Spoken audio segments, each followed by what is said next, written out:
네, 이런 말이 있죠. 양보다는 질이다. 안녕하세요. 시크릿걸 채널을 운영하는 와이미즈 산부인과 대표원장 이윤정입니다. 오늘은 아파서 병원에 오시는 거 말고 은밀한 이야기, 성관계에 대해서 불편감을 호소하셔서 내원하신 분들의 사례를 준비를 했는데요. 성관계는 몇 번 하는 게 좋은지, 몇 분 지속하는 게 좋은지, 임신을 하려면 언제 관계하는 게 좋은지, 아니면 아기 낳고 내 질이 달라졌어요. 회경 후에 내 질이 달라졌어요. 너무 아파서 관계를 못 하겠어요. 라는 불편감을 호소하시는 분들이 많은데요. 이러한 내용들에 대해서 제가 설명을 해드리고 영상 끝에는 해결책을 제시를 해드리도록 하겠습니다. 자, 그럼 시작 전에 구독과 좋아요를 눌러주시면 제가 더 힘차게 설명을 해드릴 수 있을 것 같습니다. 자, 진료실에서 가끔 물어보시는 환자분들이 계시는데 얼마나 자주 성관계를 하는 게 좋나요? 라고 물어보시는데 그거는 사실은 커플마다 너무 다양하기 때문에 정답은 없으세요. 근데 이런 통계는 있어요. 사람들한테 얼마나 자주 성관계를 가졌을 때 가장 행복감을 느끼나요? 라고 물어봤을 때요. 일주일에 한 번 정도 성관계를 해줬을 때 성관계에 대한 어떤 불만이 생기지 않고 행복하다라고 표현을 하셨고요. 재미있는 건 일주일에 한 번 정도 하셨을 때 행복한데 두 번, 세 번 횟수를 늘린다고 행복감이 두 배, 세 배 증가하는 거는 아니었고요. 한 달에 한 번 정도 성관계를 하시는 거에 대해서는 조금 적다. 이러면 좀 불만이 생긴다라고 대답을 하셨고, 그 다음 한 달에 한 번도 하지 않는 그걸 이제 섹스리스라고 표현을 하는데요. 그런 경우에는 굉장히 행복감이 없어서, 그러니까 불행하다, 이렇게 표현을 하셨습니다. 그래서 일주일에 한 번 정도가 우리 인간을 가장 행복하게 하는 횟수이지 않을까 생각을 하고요. 또 다른 통계에서는 나이별로 20대에는 아무래도 왕성하잖아요. 일주일에 3번 정도의 성관계, 30대에는 일주일에 2번 정도의 성관계, 40대는 일주일에 한 번 정도의 성관계가 가장 바람직하다고 대답한 연구도 있었습니다. 네, 이런 말이 있죠. 양보다는 질이다. 그러니까 몇 번을 하느냐가 중요한 게 아니라 한 번을 하더라도 서로에게 만족도 높은 성관계가 되느냐가 중요하다는 말입니다. 그다음 임신을 계획하시는 분들이 저는 이제 결혼해서 임신 준비를 하는데 언제 몇 번 성관계를 해야 되냐고 물어보시는 분이 계신데요. 일주일에 2번 정도 관계를 지속적으로 갖는 부부라면 배란일을 피할 수 없거든요. 그렇게 되면 그래서 배란일에 맞춰서 관계가 되고 있기 때문에 임신 준비를 잘 하고 있다고 보시면 되고요. 생리가 규칙적인 분은 배란일을 예측해서 우리가 이제 다음 생리 예정일이 2주 전인데 사실 정확한 거는 다 설명드리기 어려우니까 내원하시면 제가 설명을 해드릴 수 있고요. 그래서 배란 예정일에 이틀 전에 관계를 하시는 게 좋고, 생리가 불규칙적인 경우에는 제가 좀 도와드려야 될 수도 있어요. 배란 유도라든지 배란 초음파를 봐서 배란 날짜를 확인해서 날짜를 잡아드리기도 합니다. 적당한 성관계의 시간은 어느 정도일까요? 역시 너무 개인차가 있습니다. 오르가즘까지 가는데 걸리는 시간은 남자는 보통 2, 3분 잡고 여자는 15분에서 20분 정도 잡는데요. 보통 이제 이 안에 이제 성관계가 이제 마무리가 되겠죠. 근데 이제 이것도 사람들한테 물어봤어요. 몇 분 할 때 가장 좋냐, 행복하냐. 그래서 1, 2분 정도 지속되는 성관계는 대부분 너무 좀 짧다라고 말씀을 하셨고요. 3분에서 7분 정도, 한 5분 내외의 성관계는 그냥 괜찮다라고 말씀을 하셨고, 그다음에 7분에서 13분 정도, 10분 내외의 성관계 시간에서 가장 만족도가 높았습니다. 15분 이상 되면 너무 길어서 힘들다고 하시는 분들이 많았고요. 그래서 적정한 성관계 지속 기간은 10분 내외가 될 것으로 보이고요.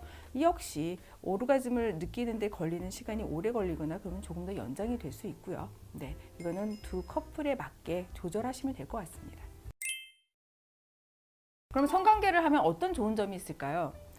일단 성관계도 굉장히 몸을 많이 움직여야 되는 운동이거든요. 네, 심장도 많이 움직이고 숨도 많이 쉬어야 되고 폐도 많이 움직여야 되고, 네, 건강에 좋습니다. 혈액순환도 잘 되고요. 또 관계 시에 나오는 호르몬 때문에 기분도 좋아지고 이뻐져요. 피부도 좋아지고. 또한 성관계를 하면서 두 부부의, 두 커플의 친밀감을 확인할 수가 있겠죠. 친밀감, 소속감, 내 남자다, 내 여자다, 이런 친밀감도 우리 인간관계에서는 굉장히 중요한 부분이라고 볼 수 있겠고요. 더 나아가서 임신과 출산을 위해서는 반드시 필요한 과정이죠. 네. 성관계에 이런 장점이 있는데 자주 안 하게 되는, 그러니까 전에는 자주 했는데 횟수가 줄어들게 되는 이유에는 뭐가 있을까요?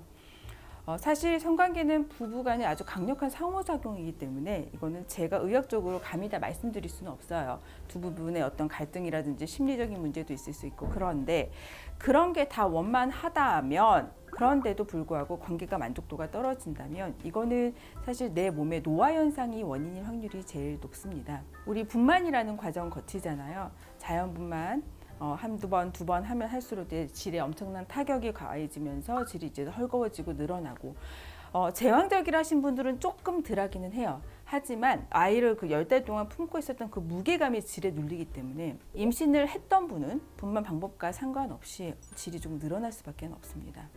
그러면 첫 번째, 질이 이제 조금 헐거워지면서 파트너의 만족도도 떨어지고, 나도 예전 같지가 않은 거예요.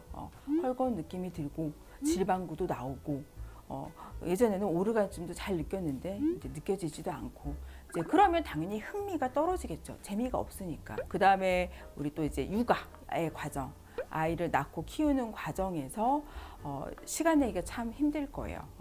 그래서 그 두 부부 간에 일주일에 한 번 정도의 관계는 하시는 게 좋으니, 아무리 육아나 일 때문에 힘드시더라도 노력을 하셔서 기회를 조금 만드셨으면 좋겠고요.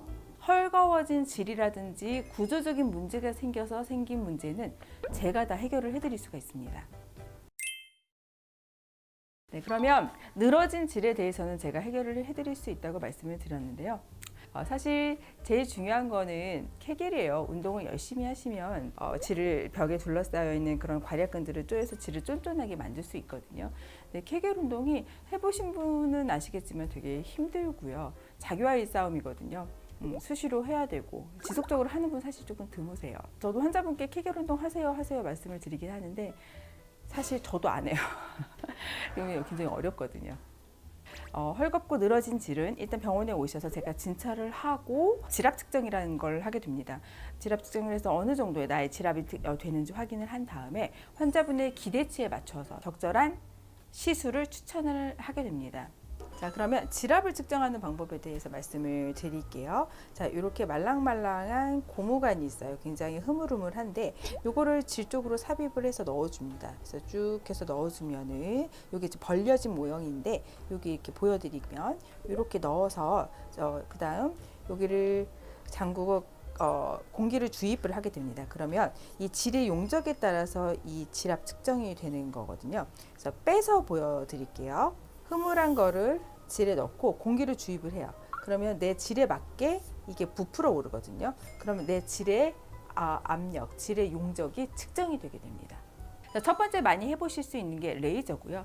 질 쪽에 꼼꼼하게 레이저를 쏘게 되면 그쪽에 혈류량이 증가해서 혈액순환도 증가하고 조직이 재생되면서 살이 통통하게 차오르게 됩니다. 그래서 쫀쫀하게 이렇게 전반적으로 질이 좁아지는 효과를 기대하실 수 있고, 또는 아주 안쪽에 너무 조금 꺼졌다거나 바깥쪽이 너무 벌어졌다거나 이런 분들은 필러 같은 거를 채우는 방법이 있습니다.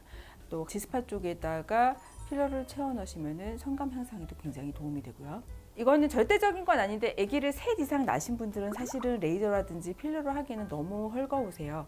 손가락이 4개 정도 이렇게 들어갈 정도의 질은 사실 레이저로 많이 효과를 보기 어렵고, 이런 분들은 수술로 가셔야 됩니다. 옥수술이라고 이제 이쁜이 수술의 일종인데 요거를 질 점막을 옥수수 모양으로 이렇게 만들어서 질을 조금 좁히는 수술적 방법도 생각을 해보실 수 있습니다. 그 다음 성관계 곤란을 호소하시는 분들 중에 그 50세 정도 돼서 이제 폐경의 과정을 거치잖아요. 사실 폐경이라는 건 생리를 안 함과 동시에 여성 호르몬이 안 나오게 되는 거거든요. 그래서 폐경이 되고서 한 1, 2년 정도가 지나면 질의 위축이라는 변화가 와서 질이 굉장히 건조해지고 좁아져요. 그래서 성교통을 호소하시는 분들이 있으시거든요. 그런 경우 환자분들은 그냥 남편분들을 밀쳐내기에 바쁘신데, 그게 아니라 남편분이 건강하시고 나를 사랑하셔서 오시면 사실은 나의 변화이기 때문에 내가 노력을 해주셔서 고치시는 게 맞습니다. 이 역시도 제가 도와드릴 수 있는데요.